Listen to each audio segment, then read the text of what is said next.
y doy la bienvenida a todos y todas los y las asistentes y participantes a este cuarto Congreso Nacional de Radios Comunitarias, Expresiones Latinoamericanas y del Caribe 2023.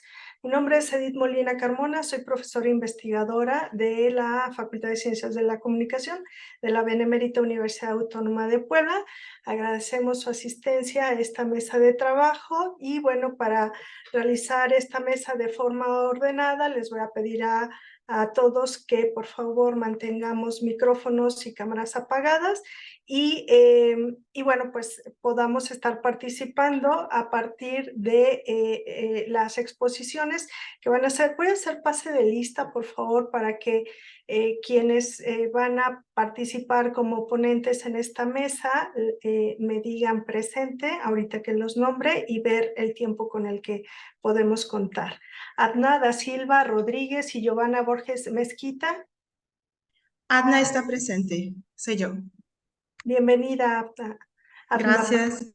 Esther Rodríguez Mirón.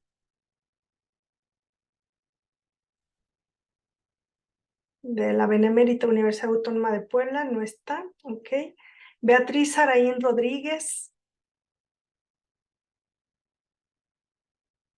Tampoco está. Laura Pimentel Salazar. Presente. Hola Laura, bienvenida.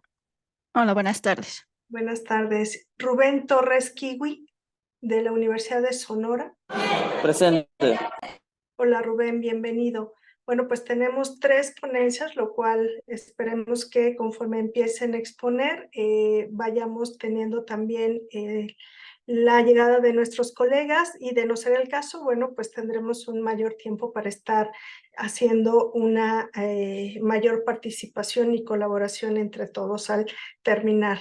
Les voy en este momento a comentar la dinámica de participación para que todos estemos enterados. Cada uno de ustedes va a tener de 10 a 15 minutos para el desarrollo de su tema. Se les pide a quienes van a estar utilizando presentación ya la tengan preparada para compartirla en pantalla, y una vez que se hayan hecho todas las presentaciones, entonces se abrirá la sesión de preguntas y respuestas. Para ello, pues evidentemente iremos dando la palabra a cada uno de los asistentes, y en dado caso de que no tengan acceso a micrófono o no puedan hablar o no se escuche o demás, pueden hacer sus preguntas en el chat. Entonces, cada presentación, como les decía, van a tener de 10 a 15 minutos. Un minuto antes de que les termine el tiempo, lamentablemente voy a abrir mi micrófono y pedirles que o a notificarles más bien que les queda un minuto. Y bueno, pues obviamente les estaré dando el paso a la siguiente exposición. Entonces, es un gusto, reitero, que estemos participando en este congreso, y le voy a pedir por favor a Adna da Silva que nos diga si va a utilizar y a presentar. Por favor, pueda ya compartir su presentación. Ok, me voy a presentar, a compartir mi pantalla.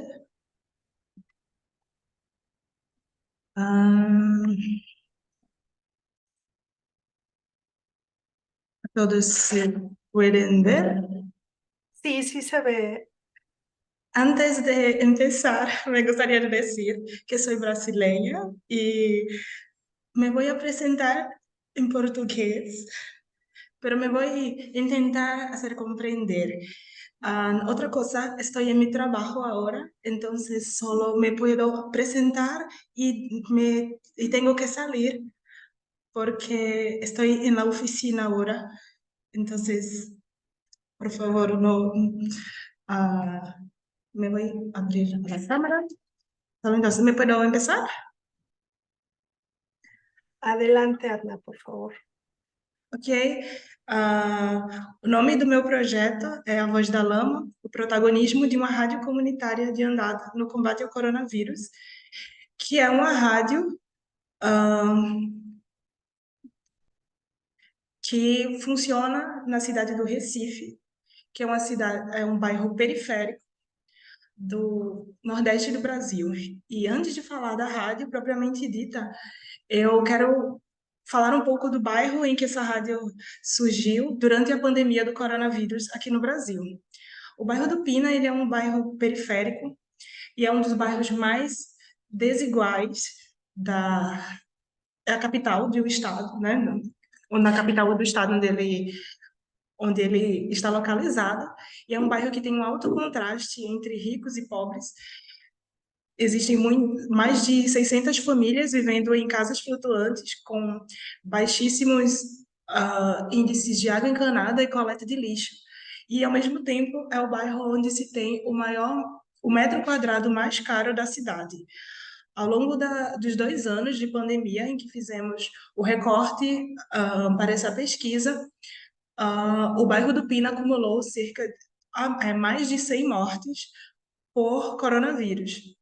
E aí, o cenário da comunidade em específico, em que essa rádio funciona, que é a comunidade que chamamos de BOD, durante esses 2 anos de coronavírus, o que acontecia nela era que a comunicação comercial simplesmente não funcionava para as pessoas que moram nessa comunidade, que é uma comunidade extremamente pobre, como vocês podem ver as casas.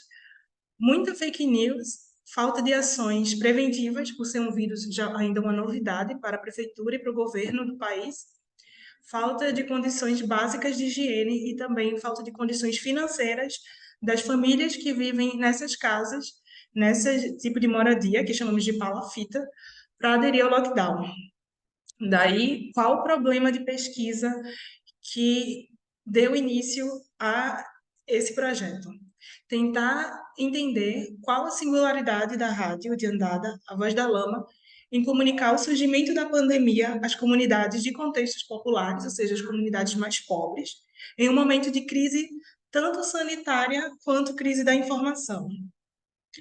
Como objetivo, nós escolhemos apresentar as estratégias de comunicação dessa rádio comunitária para anunciar e advertir a população da comunidade sobre os riscos da pandemia. Daí, quais foram as metodologias que nós utilizamos para responder essa pergunta de pesquisa?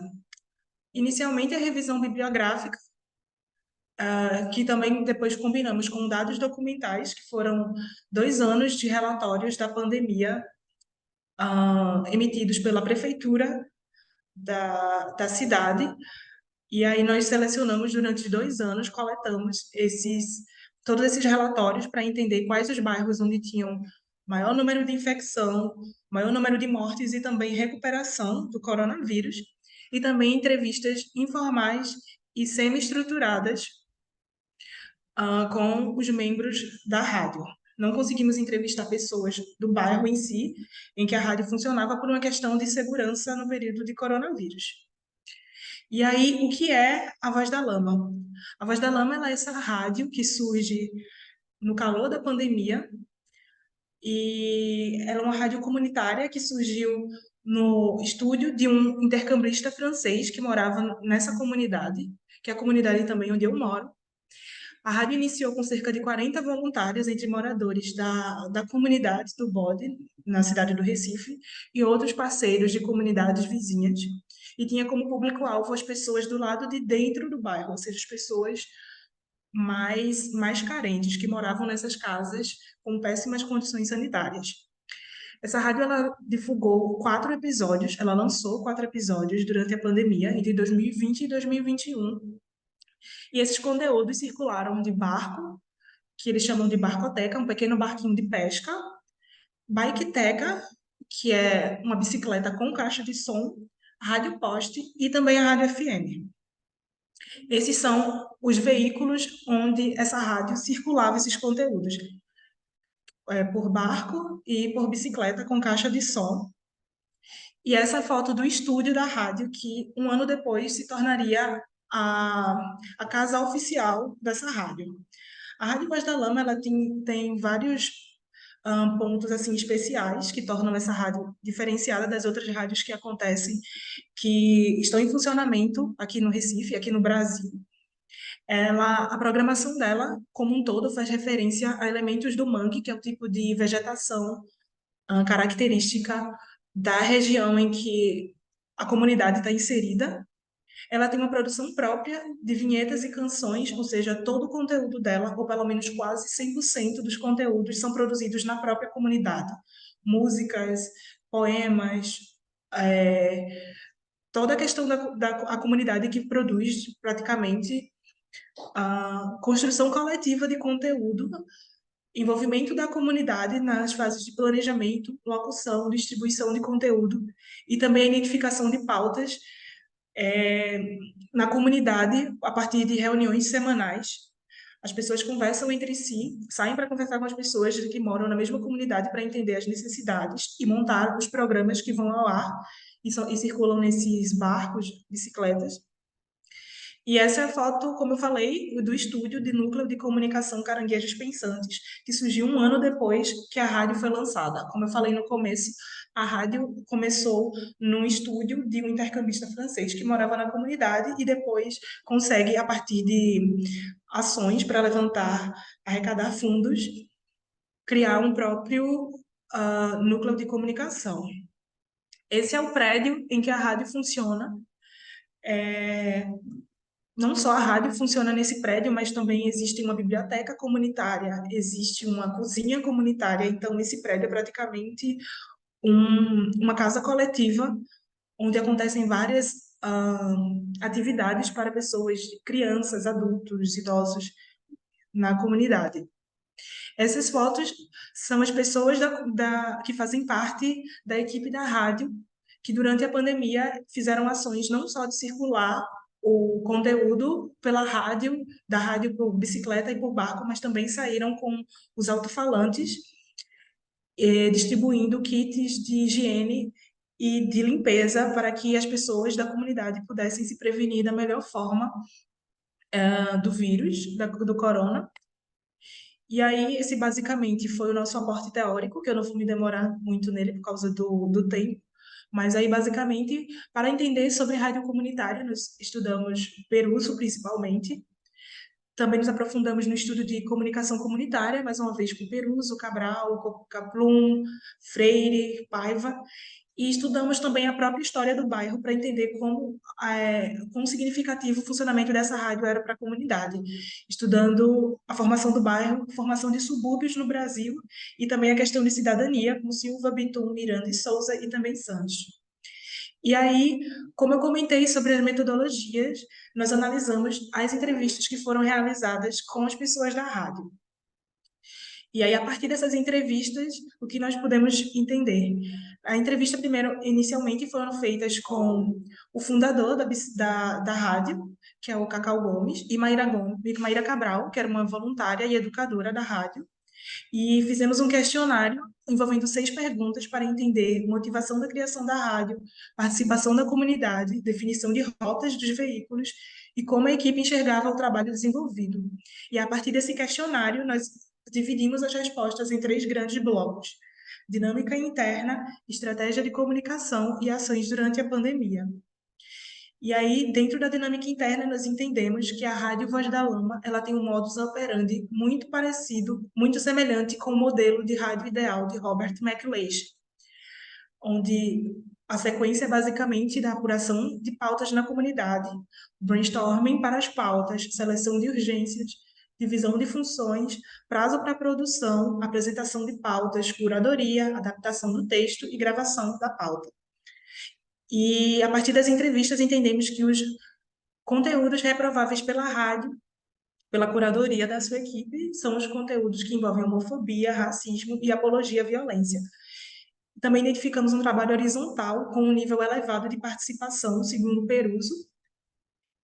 E algo muito interessante sobre a rádio é que existe uma preocupação muito grande na continuidade desse trabalho que foi desenvolvido durante a pandemia.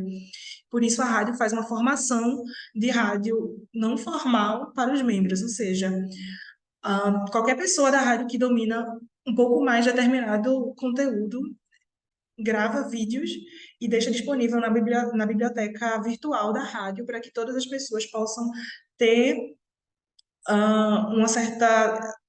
um certo conhecimento sobre tudo. Então, há esse compartilhamento de conhecimentos de uma forma não formal, não a partir de uma escola de rádio. E aí, nas estratégias de comunicação, a partir das entrevistas, nós entendemos que os erros propositais de português para traduzir o mundo para a comunidade é um ponto alto que torna tudo mais entendível pelas pessoas da comunidade. Também tem um apelo ao lúdico a partir dos elementos do mangue, o uso de um comentarista ficcional para fazer denúncias na comunidade e também, como outra estratégia muito importante, é o itinerário dos veículos que circulam os conteúdos, que elas principalmente circulam por regiões predominantemente mais carentes da comunidade. No bloco de ações, durante a pandemia, nós entendemos que, além da rádio, os panfletos, lambes, que são um tipo de cartaz que são colados em paredes aqui, instruções porta a porta, distribuição de kits de higiene e limpeza, são um ponto alto também da ação dessa rádio. E aí, os resultados que obtivemos para responder essa pergunta de qual a singularidade da Voz da Lama em comunicar a pandemia na comunidade do Bode são seu perfil ambulante por becos e marés, maré é o tipo de bacia do rio, que a gente chama em português, geração de renda a partir do aluguel de barcos. Os barcos que circulam com os conteúdos da rádio são alugados aos pescadores da comunidade para que se possa gerar uma economia pela própria comunidade. A comunicação integrada da rádio, com a colagem de cartazes, o porta a porta e a distribuição de panfletos informativos.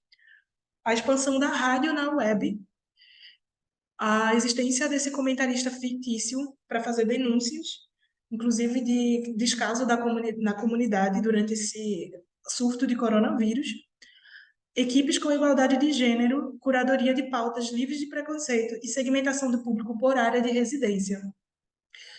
E, para finalizar, nós podemos falar dos desafios que foram encontrados durante essa pesquisa, que foi a falta de registros documentais. Como eu comentei no começo, a rádio surgiu no momento mais crítico da pandemia do coronavírus, então, basicamente, toda a história da rádio foi resgatada oralmente através das entrevistas. E com o encerramento do lockdown, a equipe da rádio, ela evadiu completamente, então a rádio ainda existe, mas com uma equipe praticamente 100% renovada. E, para terminar, nós sugerimos a inclusão da categoria da rádio de andada na literatura de rádios comunitárias existentes no Brasil, pois as categorias existentes de rádio comunitária no Brasil não compreendem essa diversidade que a rádio Voz da Lama ela comporta, né? No Brasil nós temos a rádio comunitária de funcionamento legal, uma rádio comunitária sem outorga, a rádio comunitária virtual e rádio poste, mas nenhuma delas é uma rádio itinerante que combina a comunicação com ações no ao vivo, digamos assim, no presencial. Obrigada a todos. Eu também deixei o QR Code para quem quiser escanear e escutar a rádio para entender um pouquinho mais da história, já que o tempo era bem curtinho, então eu tentei fazer uma apresentação mais concisa. Obrigada e muitas graças.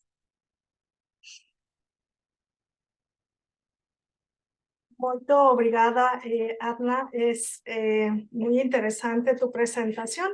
Ojalá, bueno, nos dices que te tienes que retirar, ¿verdad? Sí, pero creo que tal vez más 10 minutos me puedo quedar.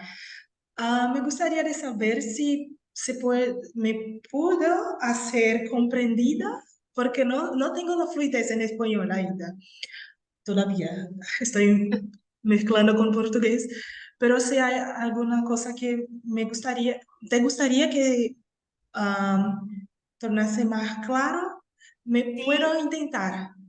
Sobre todo, bueno, todavía tenemos 3 minutitos para tu presentación. La última parte en la que haces sugerencia de agregar el elemento de andada, ¿a qué se refiere? Porque ese a mí no me quedó claro. Pero no sé, digo, solo dentro de los 3 minutos que todavía tienes tiempo de tu presentación, si no lo puedes explicar un poco y despacito para lo evidentemente lo que no hablamos. Vale. Andada es de andar, caminar en portugués. El nombre de la radio es Radio de Andada, es como Radio Caminante. porque ella camina por las calles del barrio. Ujú. O sea, es incluir el concepto, entonces, como decía, Sí, porque porque esa no existe. Ya. no tenemos una radio caminante en Brasil. Esta es la primera que yo supe. No sé conjugar. No es correcto que tuviste conocimiento sobre ella, ¿cierto? Ok, Adna, pues bueno, digo, qué lamentable que te tengas que retirar. Ojalá y todavía dentro del tiempo que queda puedas escuchar alguna de las otras presentaciones y de cualquier manera vas a tener que dejar tus datos aquí en el chat, por favor. Si alguien más adelante quisiera en el tiempo de las preguntas y respuestas enviarte algunas preguntas y demás, pues podría hacerlo directamente a través del correo electrónico que tú nos hagas favor de dejar, ¿de acuerdo? Entonces, bueno, muchísimas gracias, Adna. Y bueno, vamos a dar paso ahora a Esther Rodríguez Mirón. Esther, ¿estás en la sala? Ok, bueno, entonces, Beatriz Saraín.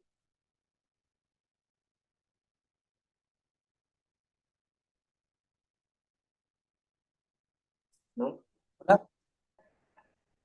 Eh, a ver, no está Esther, no está Beatriz, iríamos con Laura. Hace un momento sí estaba. Sí, sí, sí.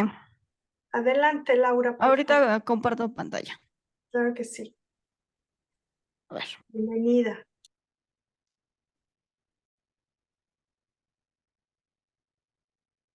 ¿ya pueden ver la presentación? Sí, ya se puede ver, Laura. Adelante. Muchas gracias. Buenas tardes a todos. Yo soy Laura Pimentel Salazar y el tema de esta ponencia es México Conectado, telemedicina al alcance de la comunidad. Eh, ay, a ver, ya pasó, ¿verdad? Ya pasó. Sí.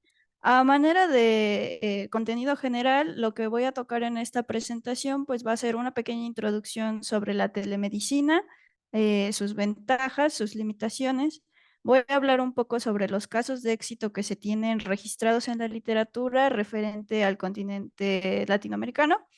Después voy a abordar la telemedicina en México, que es el tema central del título, la historia de esta, los casos de éxito y qué retos y oportunidades tenemos en el país. Y por último, me gustaría hablar sobre el futuro de esta área, tanto a nivel global como a nivel nacional. Bueno, entonces, eh, en la introducción vamos a responder a la pregunta ¿qué ha aportado la telemedicina a la práctica de la salud?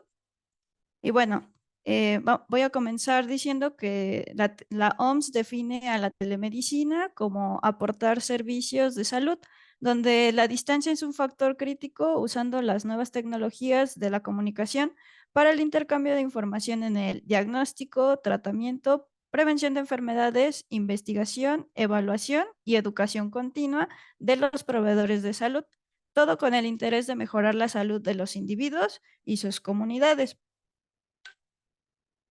La telemedicina es un servicio, como aquí lo menciona, relacionado con la salud que se presta con la ayuda de tecnologías de la telecomunicación. En sus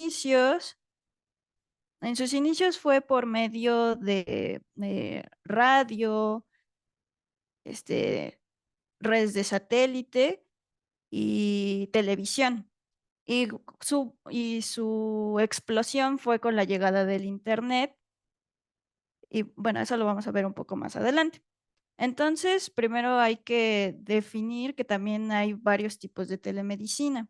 Tenemos tres tipos principales. La medicina interactiva, la telemedicina interactiva, que es un tipo de telemedicina que permite a los médicos y pacientes comunicarse en tiempo real. Esta se va a tratar básicamente, engloba a las teleconsultas por medio de videoconferencias, para lo cual el paciente puede quedarse en su domicilio o acudir al centro de salud más cercano. Otro tipo de telemedicina es la monitorización remota, que como su nombre lo dice, consiste en monitorear al paciente desde su casa por medio de la entrega de dispositivos médicos. En esta, bueno, es muy útil para pacientes con enfermedades crónicas, para pacientes que han salido recientemente de cirugía o que necesitan cuidados intensivos, que se pueden realizar, o sea, desde casa. Y por último tenemos la telemedicina, que es de almacenamiento y envío. Esta básicamente consiste en el almacenamiento de datos clínicos para su envío a otros a otros centros de salud. Por ejemplo, ahí se pueden tomar con dispositivos médicos rayos X y enviarlas al momento a un centro especializado para su interpretación.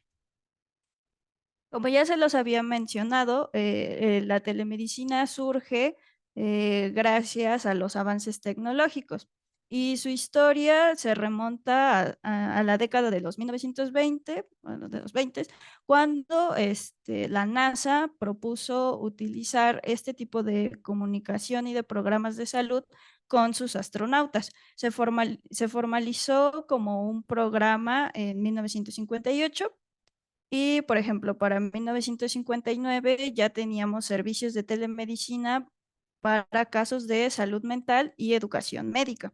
En 1960 esta herramienta se comenzó a utilizar en el ejército.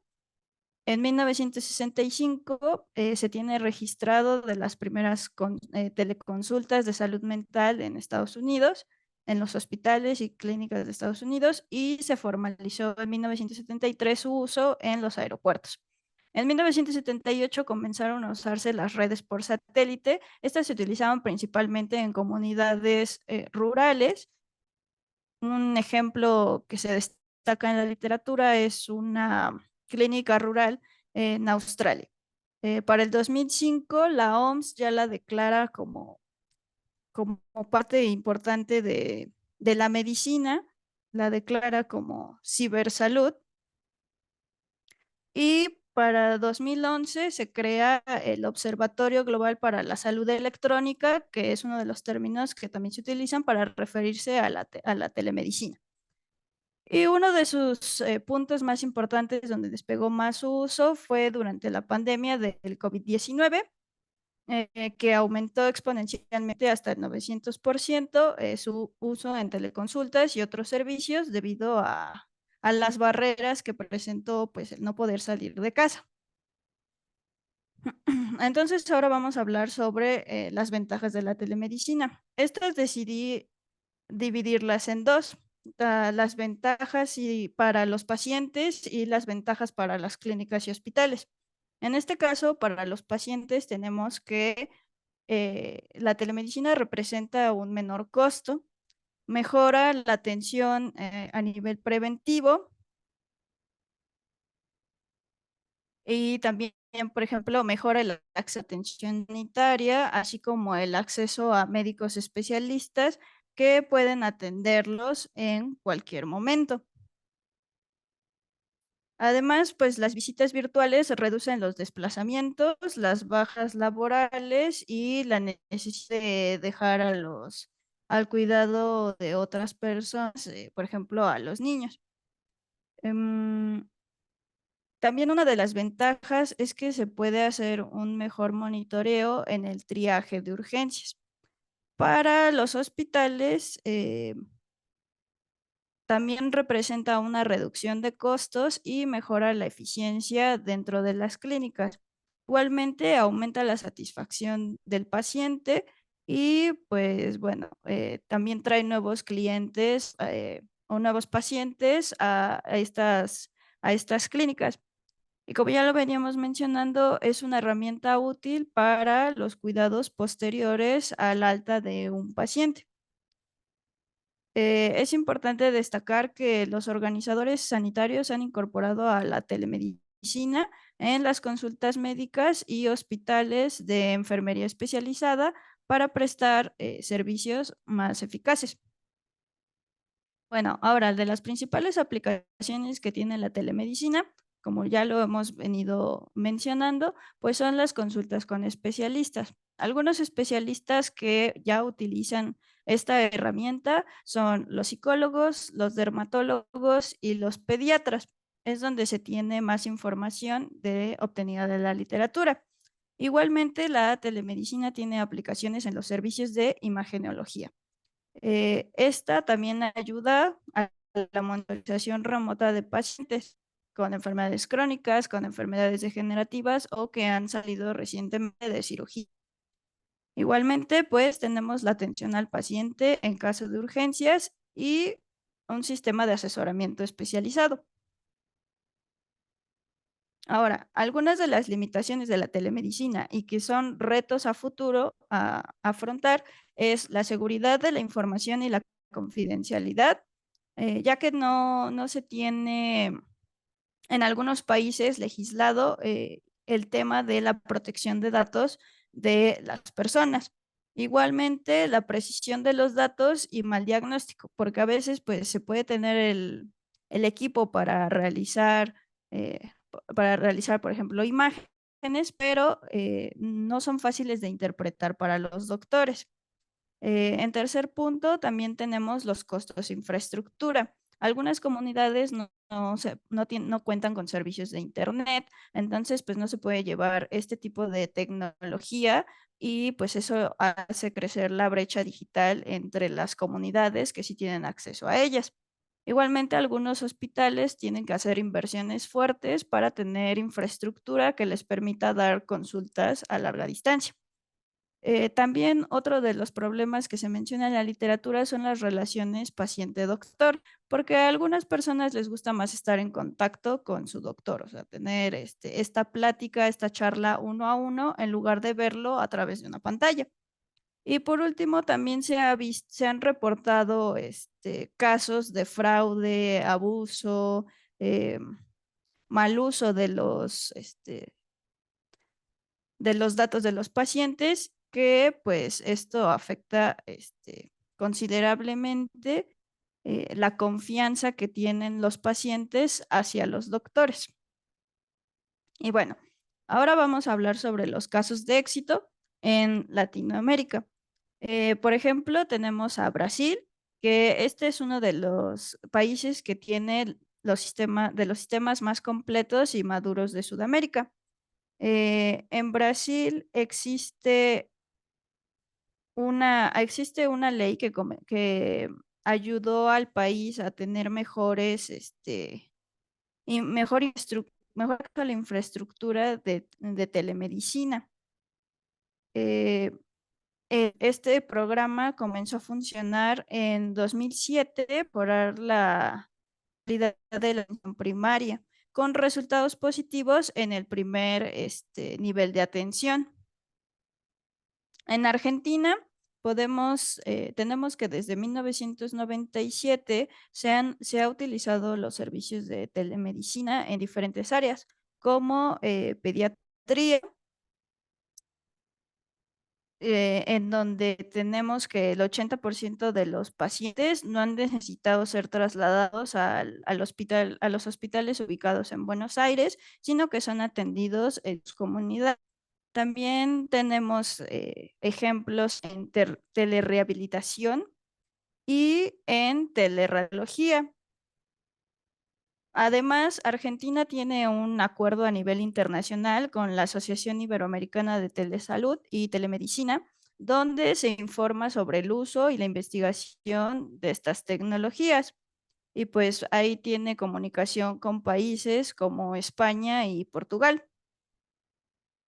Otro caso que de rescatar de la literatura fue el caso de Chile, donde las leyes que existían sufrieron una modificación tras la pandemia de COVID-19.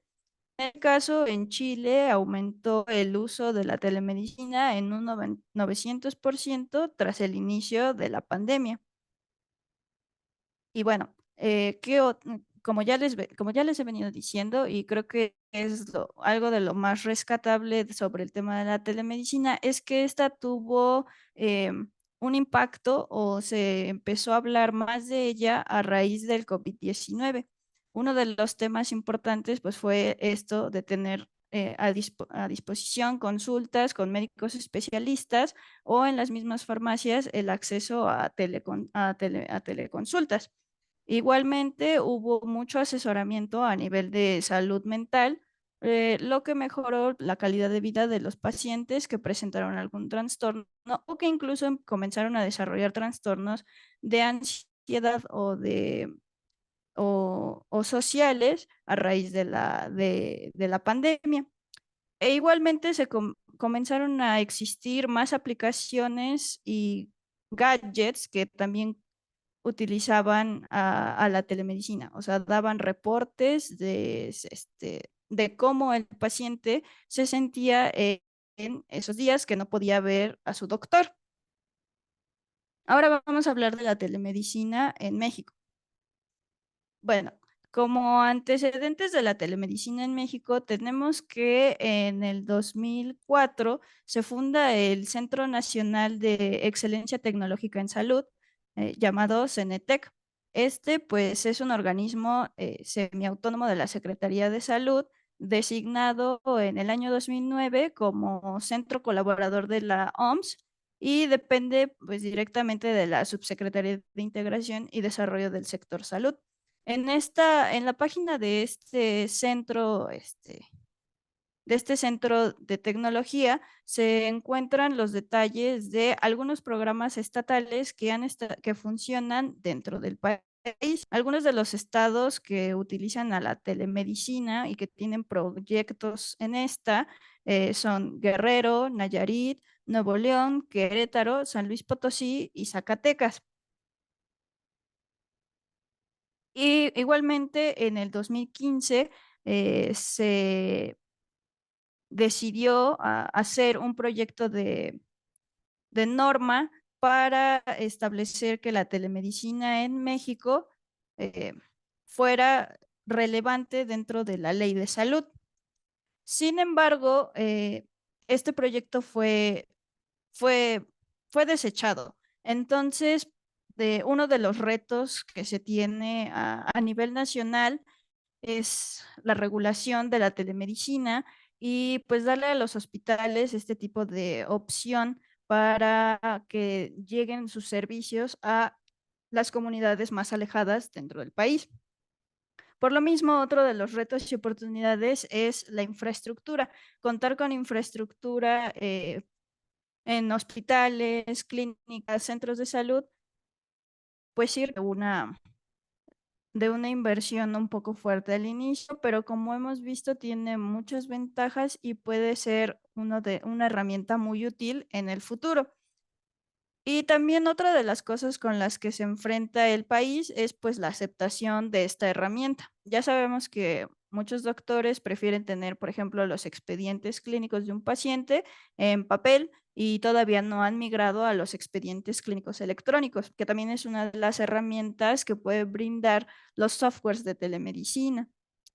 También algunos pacientes, en este caso personas mayores, no cuentan, por ejemplo, con dispositivos tecnológicos o no les gusta utilizar su celular. Entonces, también es un poco complicado llegar a este sector de la población, por lo que se debe trabajar en la aceptación de la telemedicina y hacer que llegue a más personas.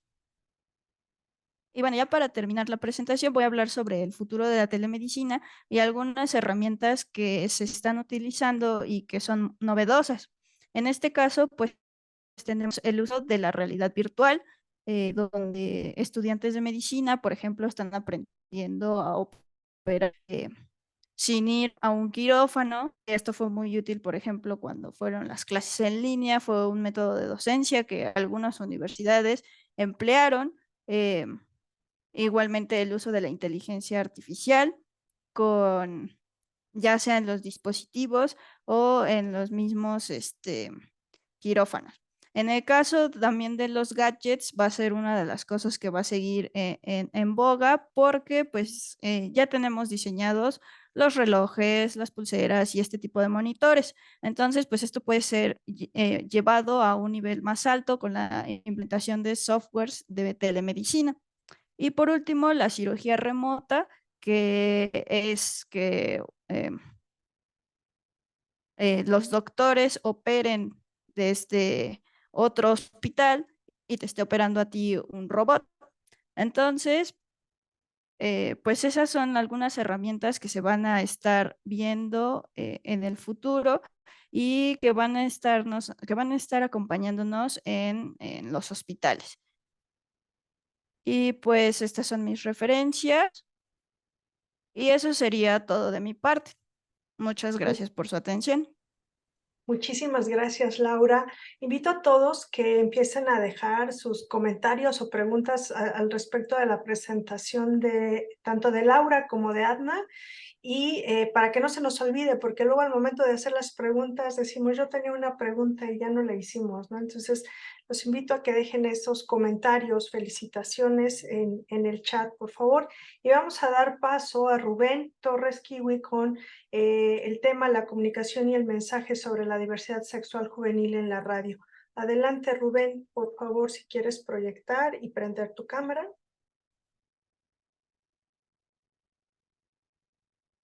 Sí, ahí en un momento pongo la presentación. Ahí voy. Rubén es de la Universidad de Sonora, así que bienvenida a Sonora también aquí.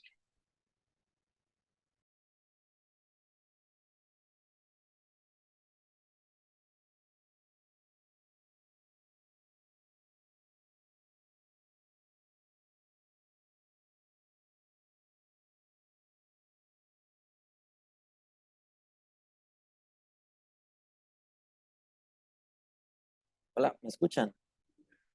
Sí, Rubén, te escuchamos. Ah, ok.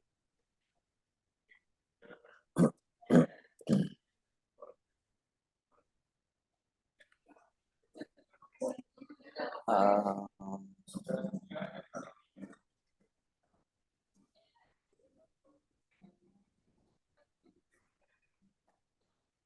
se ve la presentación Sí, Rubén, ahí, sí, ¿verdad?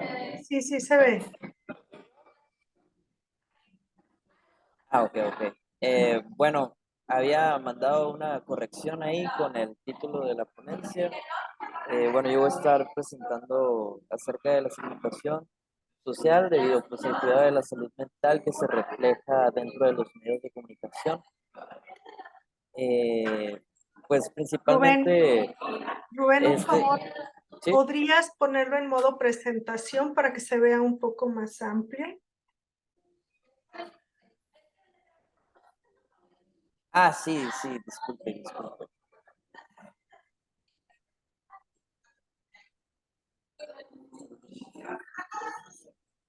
Adelante. Ahí se ve, ¿verdad? Sí, ya se ve.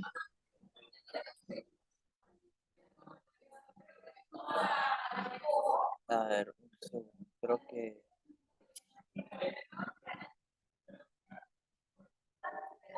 creo que se está quitando. Tengo un problema aquí con esto. Tengo unos segundos.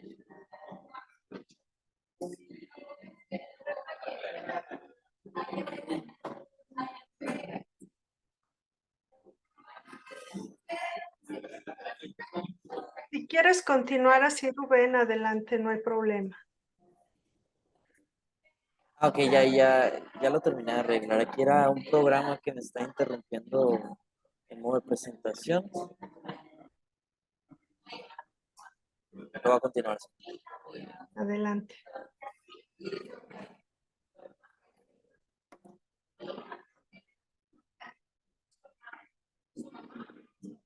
Ahí está. Bueno, pues como ya mencioné, pues la presente investigación pues se enfoca en las problemáticas, aspectos negativos que los individuos dentro de, pues, de la sociedad, en este específico pues, estudio, se enfoca en la ciudad de Hermosillo, Sonora, eh, dentro de México, y pues se puede encontrar, o sea, estas problemáticas dentro de los medios de comunicación, de cómo tienen la influencia y estigmas que se presentan pues mediante pues, dichos medios, ¿no? Esto pues se fundamenta pues con una investigación y recopilación de información pues, de distintos países que presentan mismas problemáticas. Y pues primeramente pues existe pues la necesidad de tener pues bien claros los conceptos que se tratan dentro pues, de esta investigación. Y pues primero nos encontramos con salud mental, que pues dentro de distintos panoramas se puede tratar como un estado de conciencia, un tratamiento psicológico o pues como pues, distintas disciplinas y definiciones psicológicas de lo que significa mental fuera de la salud. Principalmente pues para el Departamento Nacional de Salud Mental, pues este concepto tiene que ver con la vida diaria de todos, ¿no? Los individuos. Se refiere a la manera de cómo cada uno se relaciona pues dentro de sus actividades recreacionales, el contacto cotidiano y diario con otros personajes, en general dentro de la comunidad, y comprende la manera en la que cada uno armoniza sus deseos, anhelos, habilidades, ideales, sentimientos y valores morales, con los requerimientos para hacer frente a las demandas y dificultades de la vida. Pero asimismo, dentro de otra perspectiva, desde la Institución Nacional de Seguridad y Salud del Trabajo, que es una institución española, pues recopilaron una enciclopedia y sí se puede decir como una enciclopedia o diccionario donde abarcan distintos conceptos de salud, no nomás mentales. eh, Dentro del año pues 1998, pues de distintos, que fue recopilada por distintos autores importantes, y estos clasifican la salud mental pues dentro de tres tipos, como pues, se ve en la presentación, como un estado o un proceso indicativo de conducta o un resultado de un proceso. Citando pues estos autores pues, con los nombres de Hurrell, Murphy, Sauter y Levi, mencionan pues las distintas definiciones. Mencionan que un estado pues se podría definir como de bienestar psicológico y social total de un individuo en un entorno sociocultural dado, indicativo de estados de ánimo y efectos positivos. O sea, por ejemplo, el placer, la satisfacción y la comodidad, o negativos en este caso, pueden ser ansiedad, estado de ánimo depresivo o insatisfacción. También mencionan como dentro del panorama de un proceso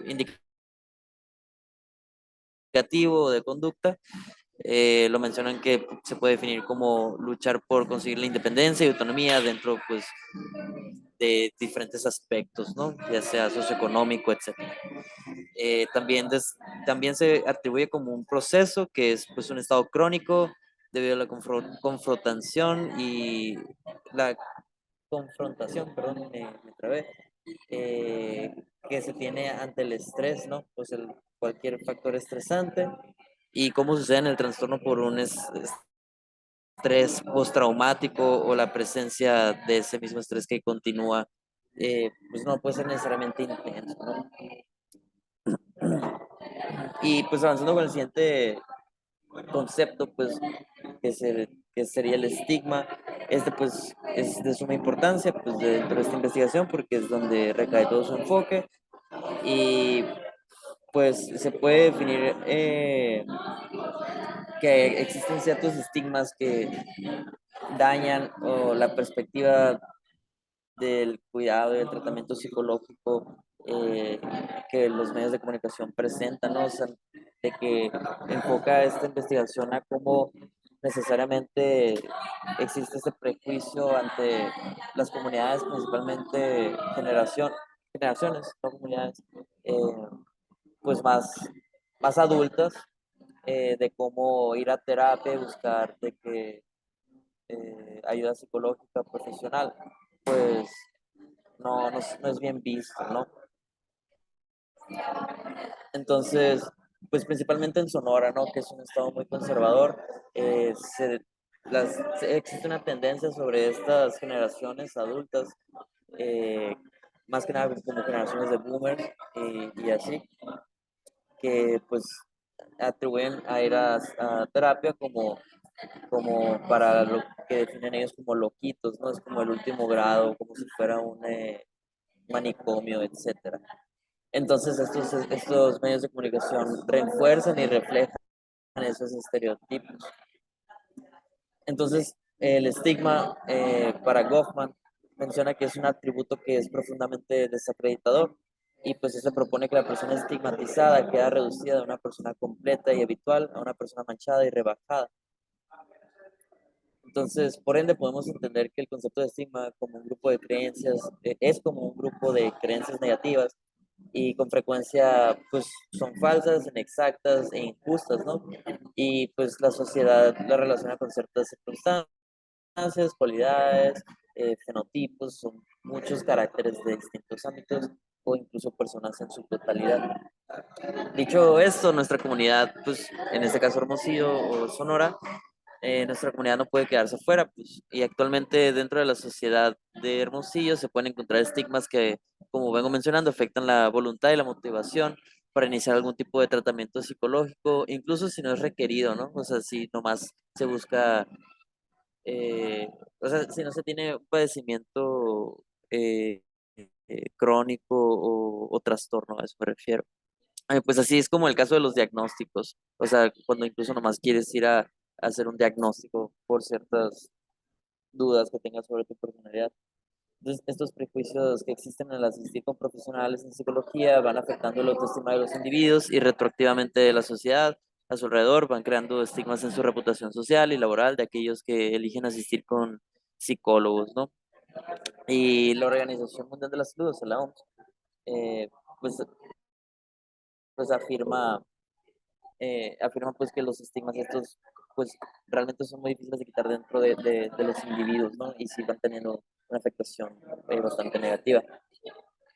Entonces, debido a esta problemática, pues existe la necesidad de identificar los estigmas más comunes dentro de la comunidad de Hermosillo, esto con el fin de promover una concientización hacia los jóvenes, pues abarcando los jóvenes adultos de 18 en adelante, 18 a 29 años, que se enfocó pues dentro de la Universidad de Sonora, ¿no?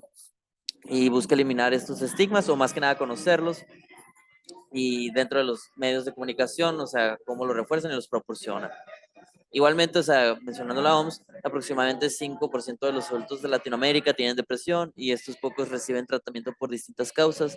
Adicionalmente, tomando en cuenta, citando a Hernández, que hizo un estudio aquí dentro de Sonora, a partir de los años 70 en Sonora la salud mental y de conducta se concretó en dos centros hospitalitarios, uno de atención psiquiátrica, la enfermedad mental, que atiende estados o padecimientos neuróticos, psicóticos e incluso condiciones psicópatas y sociópatas. Y el otro centro atiende adicciones, a sus tratamientos con tratamientos farmacológicos, con terapias alternativas y pues ambos de cobertura regional. Agregando que tal estrategia no ha variado en el tiempo, en el número de camas y ha significado el criterio paramétrico para delimitar el nivel de atención en la intervención clínica y farmacológica. Entonces, esto sin muchas veces establecer una diferenciación entre diagnósticos y tratamientos que suelen ser los mismos para múltiples padecimientos, a menos que sean absolutamente diferenciales, ¿no? O sea, como estados depresivos, estresantes, disfunciones de personalidad o de conducta, como hiperactividad, violencia, pues estos son atendidos y por consulta orgánica, o bien son pues aparatos puntivos dentro del gobierno, no por los servicios de salud mental. Entonces, lo que refiere esta cita de Hernández, como menciono, es que ya queda muy obsoleto y anticuado los procesos en que se diagnostican y se tratan las enfermedades mentales, han variado dentro de los años 70, pues, ¿no? Y pues eso influye mucho y refleja mucho sobre qué percepción se tiene sobre la psicología en sí dentro pues, de Sonora. Entonces, pasando pues a la siguiente parte del tema dentro de la investigación, ahora se enfoca dentro de la perspectiva de los medios de comunicación, como de entender, y cómo van a entender la realidad de estos medios, ¿no? Pues en sí, la mayoría no es en su total, pues en su totalidad es más que nada errónea, pues podemos ver cómo nos presentan a los individuos con enfermedades mentales como excluidos o renegados y rechazados en sí dentro de la sociedad. Dentro de esto, para la Asociación Segoviana, que se llama Amanecer, pues dentro de su propio lenguaje y escritura, este pues no es un caso muy diferente dentro de los medios que podemos nosotros observar aquí. En su página web oficial, pues menciona la asociación que a las personas con una enfermedad mental se les asigna casi siempre el papel de trastornados y son temidos, revividos, rechazados y causantes de vergüenza y castigados. Estos sostienen que pues la realidad, a diferencia de lo que el cine y la televisión nos presentan, los individuos que pues padecen una enfermedad mental pues pueden llevar una vida plena, normalizada y siempre y cuando cuenten con un tratamiento integral y apoyo eh, psicológico y social adecuado, ¿no? Pues adicionalmente, la asociación nos incluye que a pesar de las condiciones importantes y avances financieros, de infraestructura, normativos, organizativos, etcétera, dentro de su país, muy poco se ha avanzado dentro de la imagen social positiva y de responsabilidad afectiva dentro de las personas con enfermedad mental, pues ya que el colectivo y la comunidad siguen enfrentándose hacia estos estereotipos, prejuicios y estigmas dentro de la vida cotidiana, laboral y social. Entonces, adicionalmente, Cutcliffe, si es que se pronuncia de cierta manera, eh, menciona que pues mientras una parte de los investigadores sostienen que los medios de comunicación son los responsables del origen y la permanencia de estas falsas creencias y estereotipos, por otro lado existen investigadores que sostienen que los medios de comunicación solamente reflejan la realidad social y de pensamiento que la sociedad posee, finalmente pues argumentando que se transmite lo que la gente opina y lo que a final de cuentas busca consumir.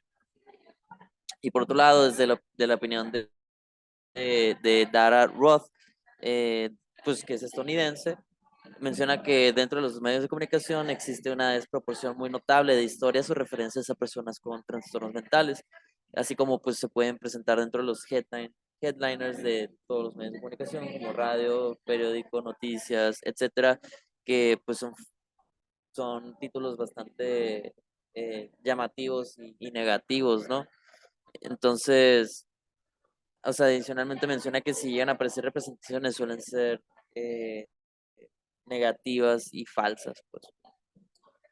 Pues como conclusión, podemos notar que incluso dentro de distintos países existe la misma problemática dentro del aspecto y espectro psicológico de la salud mental y cómo los medios de comunicación en masas tienen un rol muy importante y gran parte de la responsabilidad sobre el mismo origen y prevalencia pues de los prejuicios y estigmas y estereotipos en general y que son estos mayoritariamente falsos y negativos. Esto refleja una gran responsabilidad social para efectuar un cambio hacia la comunidad tratada y la sociedad en sí, ya que los medios de comunicación, además de influenciar a la audiencia y proporcionar nuevas creencias, pues las personas generan nuevos comportamientos y maneras de interactuar hacia su realidad, y pues que es una realidad mayormente obtenida, pues proporcionada y obtenida por los medios, y finalmente pues legitimando ciertas conductas y creencias y normalizándolas. Y pues eso es todo por mi parte. Muchísimas gracias, Rubén, de la Universidad de Sonora. Nada más voy a preguntar, por favor, si llegó Esther Rodríguez o Beatriz Saraín, que son dos de las ponencias que se tenían que presentar. Bueno, dado que no se presentaron, les voy a pedir si tienen preguntas a todos nuestros invitados y a quienes nos acompañan en la sala, si tienen alguna pregunta para tanto para Laura o para Rubén, porque Adna se tuvo que retirar. Entonces, si hay alguna pregunta, maestro Alejandro George, adelante. Muchas gracias. Esta pregunta es para Rubén. Bueno, aparte quiero decir que todas las ponencias estuvieron interesantes, pero me llamó mucho la atención la ponencia de Rubén porque trata un aspecto que a veces no siempre tenemos en cuenta que tiene que ver con la salud mental y emocional. Eh, Me gustaría preguntar si dentro del estudio que él está realizando, ha considerado, por ejemplo, de repente también que plataformas de redes sociales como por ejemplo Instagram, TikTok, Facebook, YouTube, de repente también cuentan con una serie de psicólogos, a veces no siempre sabemos cuáles son sus credenciales, que tratan o ayudan o hablan sobre trastornos o padecimientos de trastornos de personalidad, límite, narcisismo, psicopatías, cosas por el estilo. No sé si él de repente en su estudio ha considerado estas plataformas de comunicación como herramientas en el área de Hermosillo que esté considerando dentro de su estudio. Lo planteo porque es algo que recientemente también a mí me ha interesado averiguar en relación con la salud y la comunicación, pero especialmente la salud mental. Nada más era una pregunta que tengo para él. Gracias.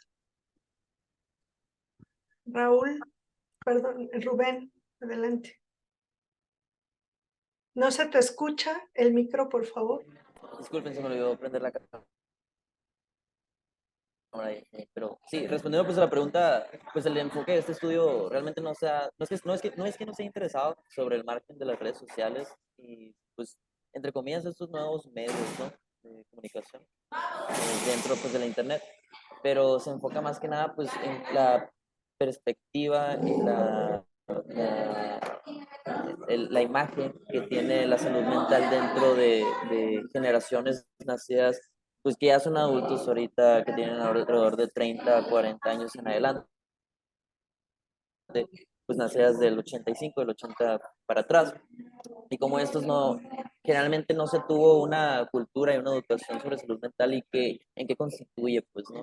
Y nacieron con muchas de estos panoramas que fueron influenciados totalmente por los medios de antaño, pues periódico, radio, cine, televisión, etcétera. Pero sí estaría muy interesante, la verdad, investigar sobre los nuevos redes sociales, pero siento que es enfoque a otro estudio. Pero sí está muy interesante. Ok, muchas gracias, Rubén. Gracias. Gracias, Rubén.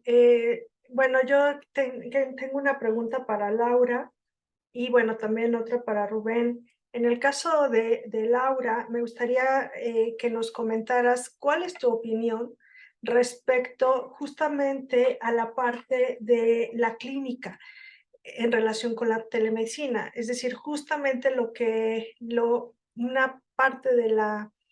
Es decir, no se va a negar lo que la tecnología y las ventajas que las tecnologías dan para la atención médica, ¿no? Incluso, como lo mencionas, tanto para la parte preventiva como para ya la parte de resolver y atender situaciones críticas de salud en cierto momento.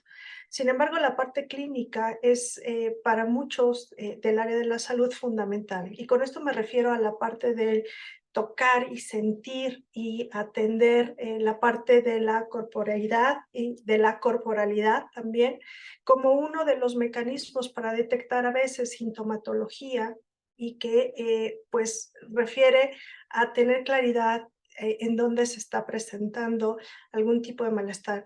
Y también en referencia a que justamente lo hacías desde la parte de la dermatología, ¿no? Donde además es necesario el estar visualizando los diferentes síntomas, ¿no? Entonces, desde tu perspectiva, ¿cómo o cuáles serían los mecanismos tal vez o lo que ya encontraste respecto a transformar las creencias y los estereotipos en torno a la parte clínica? Sí, es muy interesante como usted lo menciona y como también lo mencioné en la presentación, eh, esta, esta parte de cómo también la telemedicina nos funciona como educativa. O sea, nos puede proveer de herramientas educativas como aprender sobre las autoexploraciones, aprender sobre, bueno, para la parte de la dermatología, el ejemplo que encontré era que las personas mandaban imágenes de sus lesiones lo más... pues lo más claras posibles, ¿no? O sea, que que se viera exactamente la forma, que se notara un poco la textura. Entonces, siento que estos equipos también han empezado a avanzar en este tipo de resolución de imágenes para tener un diagnóstico más acertado. Y sí, también como lo mencioné, esto va a ser una limitación porque pues se va a necesitar más, o sea, se va a necesitar que sea más preciso, más precisión. Entonces, yo creo que la tecnología sí va a seguir avanzando para tener un poco este tipo de diagnósticos y sí se va a requerir de la atención de un profesional. O sea, aunque yo menciono la parte de usar inteligencia artificial o utilizar un bot que te conteste o que te diga qué te pasa cuando te sientes mal, siento que esta relación médico-paciente no se va a ver afectada. A lo mejor, y al contrario, los mismos médicos pueden empezar a, a tener esta comunicación diaria con sus pacientes, o sea, lo va a hacer un poco más personalizable. Y también ese es uno de los objetivos de la medicina, volverse medicina personalizada, medicina individualizada. Entonces, pues a lo mejor nosotros no lo vemos o tal vez no tenemos todavía esa tecnología para verlo, pero yo espero y deseo que sí llegue al país. Oye, un poco complementando y como pregunta igual, lo que está pasando ya no con un médico detrás, sino con asociaciones, con grupos médicos, con farmacéuticas, con incluso distribuidores de medicamentos, es que justamente están utilizando la información que se transmite a través de las redes distintas y que, bueno, está afectando mucho los procesos de automedicación, o más bien, que está haciendo o está creando procesos de automedicación, ¿no? Entonces, por una parte tenemos un grupo en la cual se trataría de que justamente se utilizara la tecnología para atender nuestra salud, obviamente controlada y regulada con esto que decías, ¿no? De, bueno, sí, tener un archivo médico, tener un registro de tu historial clínico, tener todos estos elementos, pero al mismo tiempo vemos que la contraparte, lo que no está regulado, está llevando a graves y serios problemas de salud, que no es telemedicina, lo entiendo, pero que está afectando justamente estas modalidades de atender nuestra salud. Entonces, ¿cómo desde tu perspectiva o de lo que has encontrado en la información, cómo se puede contrarrestar esa parte? Porque a lo que lleva es al uso indiscriminado de medicamentos, a poner en riesgo la salud, la calidad de vida y sobre todo, pues eso, descuidar y ponernos en riesgo, ¿no? ¿Cómo se está atendiendo y qué es lo que se podría hacer desde la telemedicina? Creo que tengo que volver a retomar este punto de que la telemedicina también funciona como salud, o sea, como educación. Entonces, la telemedicina está implementando también esta comunicación y divulgación de la ciencia efectiva para evitar este tipo de cuestiones. Y sí, es un poco difícil de preverlo, ¿no? He encontrado en la literatura que sí ha habido casos de abuso del uso de sustancias, justo de sustancias controladas, porque hay algunos softwares que permiten la creación de recetas, por ejemplo, o ir a surtir la misma receta más de una vez. Entonces, pues también es un poco, ¿cómo decirlo? Pues desregulado. Entonces, existen los comités de bioética que han estado discutiendo estas cuestiones porque sí es algo que va a ser muy complejo. Como ya lo hemos visto, pues eso puede ocurrir doctor-paciente en un consultorio, pero ahora está ocurriendo con la tecnología. Entonces, sí, sí, yo también estoy de acuerdo con todo lo que usted mencionaba y la verdad, yo creo que falta un poco más de investigación, especialistas que estén capacitados para este tipo de situaciones, o sea, que no se lo tomen a la ligera, porque sí va a ser algo que va a afectar a la salud de las personas. Pero pues como sucedió en el COVID, las personas tuvieron que ser educadas nuevamente, tuvimos que decirles que las vacunas eran seguras, que algunas sustancias químicas pues estaban prohibidas porque no había algo que las respaldara y siento que tenemos que luchar desde la educación y desde la comunicación y divulgación de la ciencia para que esto pues no se vuelva completamente un caos. Laura, ¿cuál es tu formación? Yo soy egresada de biotecnología y actualmente estoy estudiando justamente la especialidad en comunicación de la ciencia. tengo también un proyecto de divulgación en redes sociales, igual ahí lo puedo dejar en el chat, y pues no sé, siento que a lo mejor tengo mucho camino aún por recorrer, tanto como investigadora como divulgadora, pero la verdad es un tema que me apasiona porque siento que pues, esto es el futuro y me gustaría dejarle y mostrarle a la gente que la tecnología no es peligrosa y que pues podemos hacer las cosas bien. Me parece sensacional la mirada que tienes, Laura. Muchísimas gracias. Voy con las preguntas para Rubén. Rubén, tengo la duda sobre todo gracias Laura, de la segmentación que haces.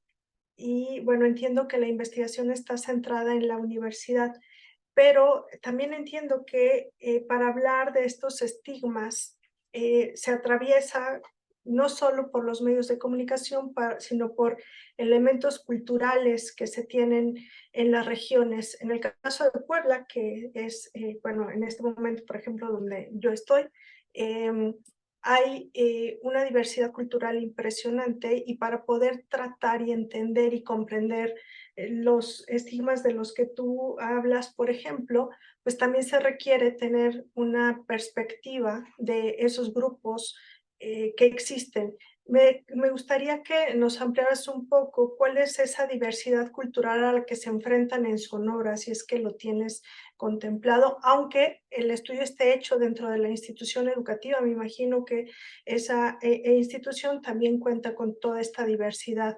Entonces, no sé si pudieras platicarnos a ese respecto cómo está siendo mirado desde lo que tú investigas.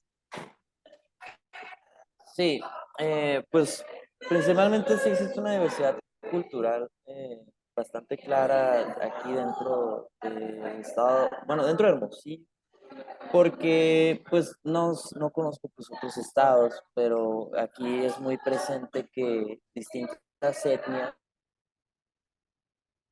que sobrevivieron pues dentro de la colonización pues hace muchos años y también a raíz de distintas cuestiones y conflictos que tuvieron con el gobierno de Sonora, pues se presentan en la Universidad de Sonora bastantes estudiantes que contribuyen a distintas etnias, ¿no?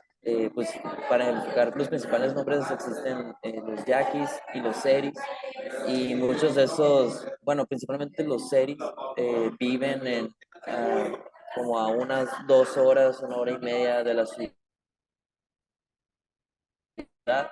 eh, en una playa, básicamente, o sea, ahí viven, se llama Punta Chueca, y pues aquí en Hermosillo pues podemos presenciar a ellos, también a otros personajes como de Obregón, que de ahí son los yaquis, y también de otros pueblos, ¿no? Pero pues las principales etnias que se presentan aquí son estas dos. Y sí existe mucha diversidad cultural a raíz de eso. Además pues, de los estereotipos de estéticas pues hay en todo el país, ¿no? Pues, como hay muchos rancheros así aquí, etcétera, y cosas, pues,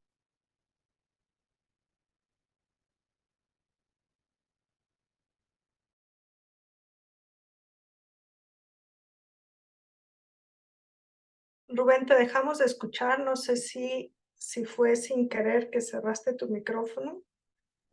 no, eso fue todo. Ah, ok, Rubén. Bueno, entiendo que Esther y Beatriz ya no se presentaron, así que si no tienen más preguntas en el chat, por favor, o que alguien tenga alguna otra pregunta, estaríamos ya cerrando la participación en esta mesa. Les doy las gracias a y el ponente de esta mesa. Les informo que sus constancias se les enviarán en el transcurso de la siguiente semana por correo o por WhatsApp. Y en caso de que no recibieran su constancia, les pediríamos por favor que la soliciten al correo de radioscomunitarias23@gmail.com, que ya les van a poner en el chat. Y Es así como llegamos a la parte final de esta mesa. Agradecemos su asistencia a este cuarto Congreso Nacional de Radios Comunitarias, Expresiones Latinoamericanas y del Caribe 2023. Les invitamos a consultar el programa de actividades para seguir participando y bueno, el doctor Alejandro George les dará todavía avisos al respecto de este congreso. Eso fue un placer estar en esta mesa sobre salud. Los invitamos que en las siguientes emisiones del congreso, en un tema tan importante como este, nos sigan acompañando. Muchas gracias. Muchas gracias, doctora Edith. Ya sea Pamela o Fátima tienen algunos anuncios que hacer para los presentes. Adelante.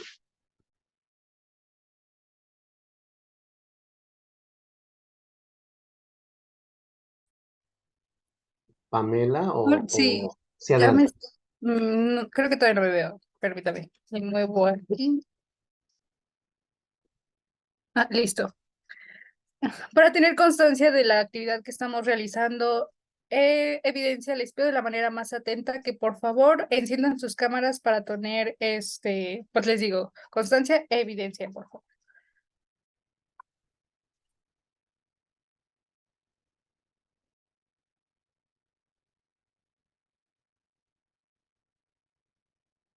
Perfecto. No veo más cámaras encendidas, entonces procederé a tomar la captura de pantalla. 3, 2, 1, captura.